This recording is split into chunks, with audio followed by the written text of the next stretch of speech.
Good morning to all of you. Today my lecture is class 10th और quadratic equation. ठीक है, तो आपका जो क्वाड्रेटिक इक्वेशन होता है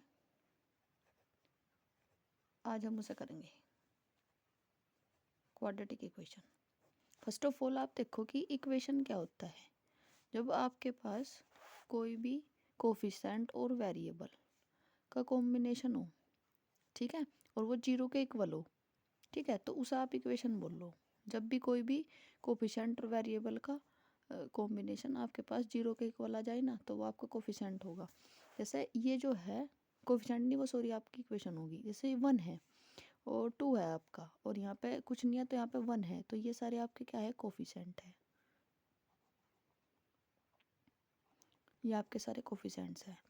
और ये एक्स स्क्वायर ए स्क्वायर अगर मैं लिख लूँ 2a स्क्वायर प्लस के 3b प्लस के c इक्वल टू 0, तो ये भी इक्वेशन हुई. तो ये A B C X Y Z जितने भी आपके अल्फ़ाबेट्स होते हैं इनके अंदर आते हैं, तो ये आपके होते हैं वेरिएबल्स. ठीक है. और जो वेरिएबल्स और कोफिशिएंट्स का कॉम्बिनेशन होता है पूरा, उसको आप बोलते हैं ट्रम. ठीक है, ये एक्सप्लेन हो गया. अब आप देखो क्वाड्रेटिक इक्वेशन. अब आप क्वाड्रेटिक इक्वेशन के फर्स्ट इक्वेशन देखो, उसमें इक्वेशन में आप फर्स्ट इक्वेशन देखो linear equation. Linear equation linear equation कौन सी होती है, जब आपके वेरिएबल की पावर एक होती है. जैसे 3x प्लस के 1 इक्वल टू 0. जब आपके वेरिएबल की पावर एक होती है तो आपके पास क्या होता है, लीनियर इक्वेशन. सेकंड आप देखो क्वाड्रेटिक. क्वाड्रेटिक इक्वेशन में क्या होता है, जब आपके वेरिएबल की पावर 2 होती है, ठीक है, जब भी आपके वेरिएबल की पावर 2 होगी तो उस इक्वेशन को आप क्या कहेंगे, क्वाड्रेटिक इक्वेशन. ये जो मैंने लिखा ना, ये QUEQUATION इक्वेशन इक्वल टू, इसको आप ऐसे लिख सकते हो EQ की पावर n, इसको इक्वेशन बोलते हैं. तो जहाँ जहाँ मैं लिखूँ EQ की पावर n, तो इसका मतलब इक्वेशन. ठीक है. अब आप देखो 3 आपकी आएगी क्यूबिक इक्वेशन. क्यूबिक इक्वेशन, ठीक है. क्यूबिक इक्वेशन क्या होगी, क्यूबिक से आप क्या समझ रहे हैं, क्यूब. अगर मैं बोल लूँ किसी नंबर का क्यूब निकाल लो, जैसे 2 का क्यूब 2 की पावर 3, तो इसका मतलब 2 की पावर 2 का क्यूब तो 3 मल्टीप्लाई 2 मल्टीप्लाई 2 मल्टीप्लाई 2, तो ये हो गया आपका 8. तो क्यूब निकल गया इसका. तो क्यूब से आप समझ जाओ 3, क्यूब का मतलब ही 3 है. ठीक है. तो यहाँ पे अगर वेरिएबल की पावर आपकी 3 आ गई, जैसे 3x की पावर 3 प्लस के 2x स्क्वायर प्लस के 1 प्लस के x प्लस के 1 इक्वल टू 0, तो ये आपकी क्या होगी, क्यूबिक इक्वेशन होगी. ठीक है. अगर क्वाड्रेटिक के केस में आपको कहीं मिलेगा कि एक्स स्क्वायर प्लस के 3, ठीक है, और यहाँ x वाली टर्म नहीं है, लीनियर वाली टर्म नहीं है, तो आप क्या करोगे, तो ये आपका क्वाड्रेटिक इक्वेशन है. आपको कंफ्यूज नहीं होना कि यहाँ पे एक x तो दिया नहीं, इसके बाद का वेरिएबल तो दिया नहीं, तो आपको क्या करना पड़ेगा.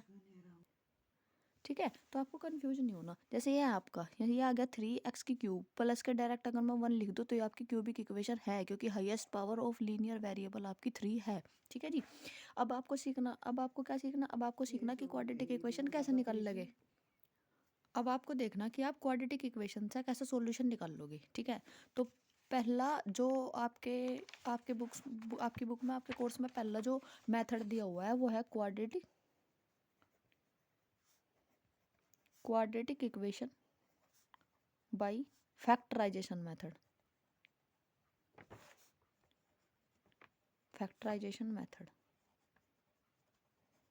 ठीक है.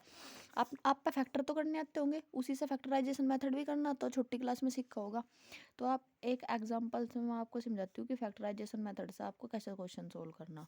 आपके पास कोई भी एक क्वाड्रेटिक इक्वेशन उन्होंने दे रखी होगी. अब आपको क्या करना, फर्स्ट वाली टर्म की मल्टीप्लाई करो आप सेकंड के कोफिशिएंट थर्ड के कोफिशिएंट में. 2 मल्टीप्लाई 6, तो 2 मल्टीप्लाई 6 या 2 मल्टीप्लाई 3 आपको हो गया 6.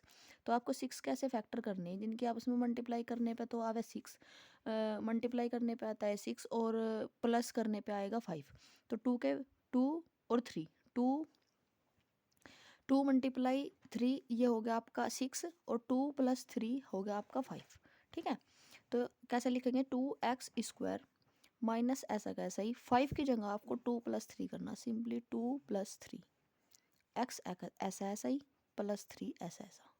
ठीक है. सेम 2x स्क्वायर, जब आप माइनस को अंदर लेके चलोगे, इस वाले x को अंदर लेके आओगे तो आपका होगा माइनस के 2x.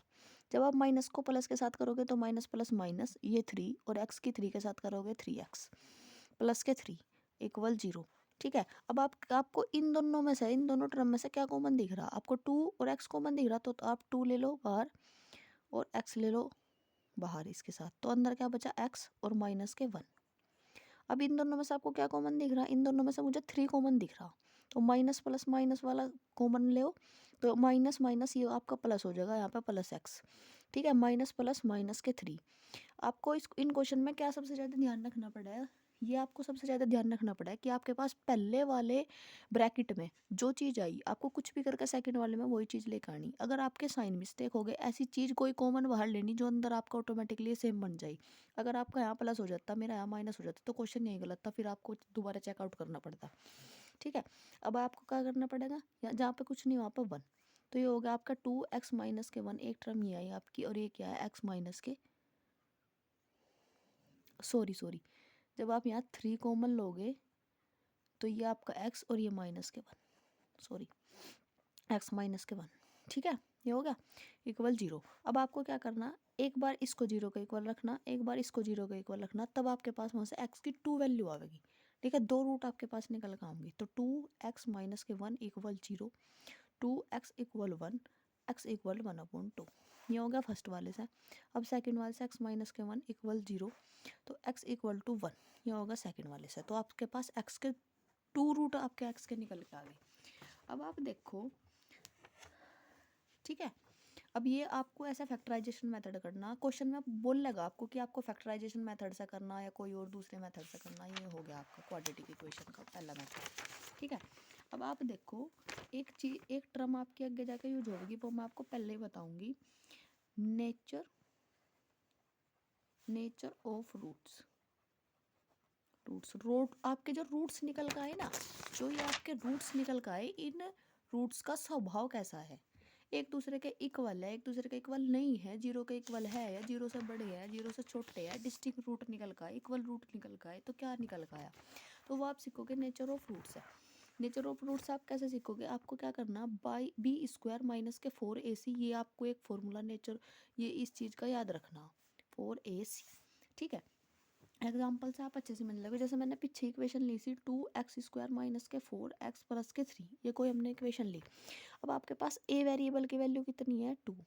ठीक है, आपके पास b की वैल्यू कितनी है? 4 नहीं लिखनी, गलत हो जाएगी, माइनस के 4 लिखनी, पूरा -4। और आपके पास c की वैल्यू कितनी है? 3। ये हो गया आपके पास। अब ये तीनों वैल्यू उठा के आपको d में रखनी। d इक्वल b स्क्वायर का मतलब है माइनस के 4 का स्क्वायर, माइनस के 4 इंटू में 2 इंटू में 3।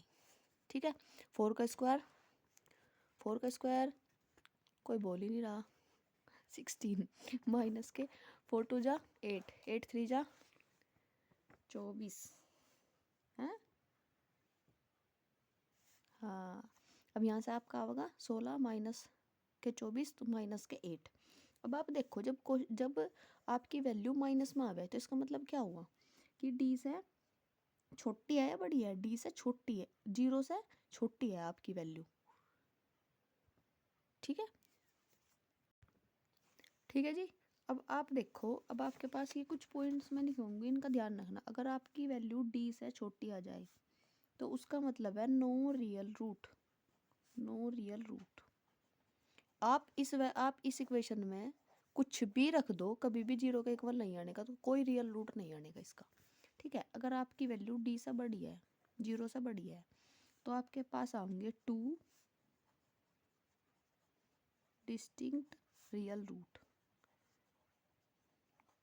मतलब आपके पास 2 रूट आएंगे, लेकिन दोनों रूट डिफरेंट होंगे। यानी कि अगर प्राइम फैक्टराइजेशन मैंने इसका कर दिया होता, तो x की वैल्यू मान लिया 1 आई थी पीछे 1/2, और एक x की वैल्यू आई थी आपकी 1, तो रियल रूट तो आए, ये दोनों चीज़ रियल तो है लेकिन डिस्टिंक्ट है, मतलब अलग अलग है। ये 1/2 है, ये 1 है। ठीक है, और अगर आपके पास d की वैल्यू 0 के इक्वल आई, तो आपके पास क्या होंगे? 2 equal real roots, 2 equal real roots, यानी कि x की वैल्यू 1, दूसरे वाले वैल्यू की भी 1। ठीक है, 1 1 y, मतलब y कोई कोएफिशिएंट है तो मान लिया √2 √2। ठीक है, ऐसे ऐसे भी आपके आ सकते हैं। ठीक है, अब आप देखो लास्ट लास्ट और बहुत इम्पोर्टेंट सॉल्यूशन। नेक्स्ट टॉपिक है बहुत ज़्यादा इंपॉर्टेंट, सॉल्यूशन। ज़्यादातर क्वेश्चन इसी सॉल्यूशन आते हैं। सॉल्यूशन ऑफ ए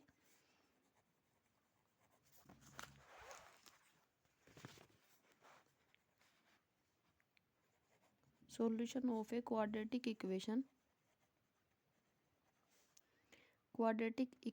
बाय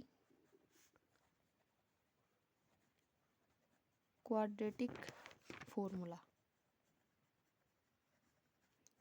ठीक है, हिंदी में इसको बोलते हैं श्री धराचार्य श्रीधराचार्य नियम।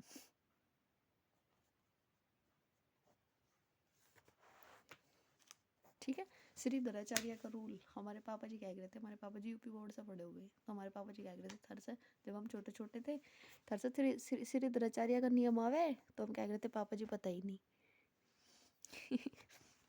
चलिए जी देखिए, तो श्रीधराचार्य का रूल आपका क्या होगा, x इक्वल टू माइनस के b प्लस माइनस रूट में बी स्क्वायर माइनस के 4ac अपॉन 2a। अब आपको ये वाली चीज़ देख के लग रही होगी, देखी क्या लग रही है, अभी तो पढ़काया हम ऊपर, ये देख के नेचर ऑफ फ्रूट्स हमने यही तो पढ़ी। तो आप क्या करोगे, पहले ये वाली चीज़ निकाल लो, ये वाली चीज़ निकाल के इस वाली वैल्यू में रख के आपका बहुत जल्दी क्वाड्रेटिक इक्वेशन का फॉर्मूला लग के सॉल्यूशन आपको मिल जाएगा।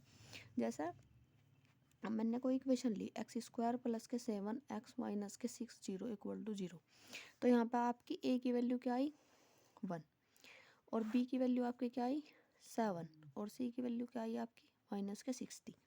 ठीक है, तो आप क्या करोगे, पहले निकाल लो d equal to B square minus के 4ac। ठीक है, जब आप ये निकाल लोगे तो ये आपका आएगा 7 का 7 यहाँ पे 7 रखेंगे, 7 स्क्वायर 49। ठीक है, माइनस के 60 के आप 4 के साथ करोगे तो आपका होगा माइनस के 240। अब इनको माइनस प्लस माइनस ये इनका करोगे आप, अच्छा ये 60 है ना, ठीक है, ये माइनस के 60, ये वाला माइनस और ये वाला माइनस, ये प्लस हो जाएगा। ठीक है, तो ये आपका 289 बन गया आपका। ठीक है, तो डी की वैल्यू 289 आ गई। अब आप मुझे एक बात बताओ, ये वाली जो आपकी टर्म आई, तो इससे आपको क्या पता चल रहा कि डी की वैल्यू बड़ी आई जीरो से। जब डी की वैल्यू जीरो से बड़ी आवेगी तो आपके क्या निकलेंगे, दो डिस्टिंक्ट रियल रूट निकलेंगे इसके। तो ये चीज़ आपको कंफर्म होगी, जब आप इसमें क्वाड्रेटिक फॉर्मूला लगाओगे तो आपके दो रियल रूट निकलेंगे, लेकिन दोनों डिस्टिंक्ट रियल रूट निकलेंगे, दोनों रूट जो आपके अलग अलग निकलेंगे।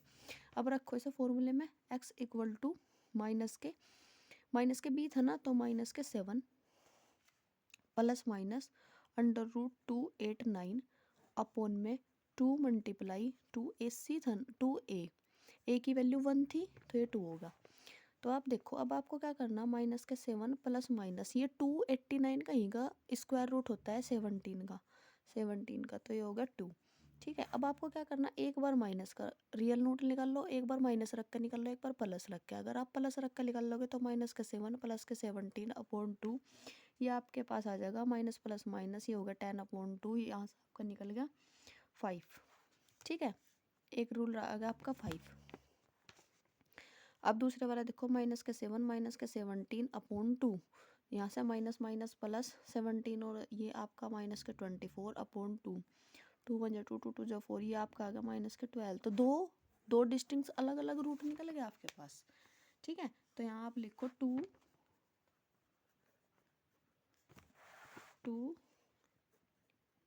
Two distinct real roots.